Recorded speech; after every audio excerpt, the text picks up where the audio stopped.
గురుగారు, ఈ వారం వృషభ రాశి వారికి ఎలా ఉంది? వృషభ రాశి వారికి 4 గ్రహాలు యోగిస్తున్నాయమ్మ. 6లో చంద్రుడు, 3లో కుజుడు, 8లో శుక్రుడు, 11లో రాహువు. ఉద్యోగంలో అనుకూలంగా ఉంటుంది. కృషితో నాస్తి దుర్భిక్షం అన్న విధంగా పనిచేయాలి. ప్రతి విషయాన్ని 1-2 సార్లు ఆలోచించండి. లోతుగా ఏ విషయాన్ని చర్చించవద్దు. భూతద్దంలో చూడొద్దు. అపార్థాలకు అవకాశం కల్పించవద్దు. పనులు ప్రారంభించిన తర్వాత మధ్యలో వాటిని వాయిదా వేయవద్దు.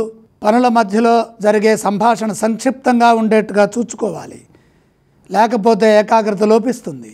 మితభాషణం మేలు చేస్తుంది. తోటి వ్యక్తులతో సౌమ్యంగా వ్యవహరించండి. దేనికి వెనకాడవద్దు, అధైర్యపడవద్దు.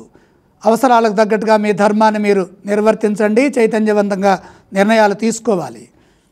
ధర్మబద్ధంగా సాహసోపేతమైన నిర్ణయాలు తీసుకుంటే మంచి జరుగుతుంది. ఆత్మీయులతో చర్చించి ప్రణాళికలు సిద్ధం చేయండి. ప్రతిభతో పనిచేస్తే సత్ఫలితాలుంటాయి. తగిన విధంగా గౌరవం లభిస్తుంది. అధికార లాభం కూడా దక్కుతుంది. అలాగే వ్యాపారంలో నష్టాలు రాకుండా జాగ్రత్త పడండి.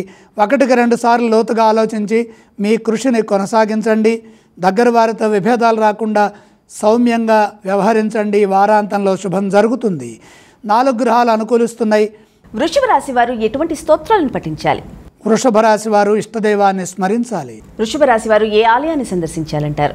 వృషభ రాశి వారు సూర్యుడిని దర్శించడం మంచిది. వారు ఎటువంటి దానాలు చేయాలి? సప్తమ సూర్యయోగం ఉన్నది. గోధుమలు దానం చేయండి.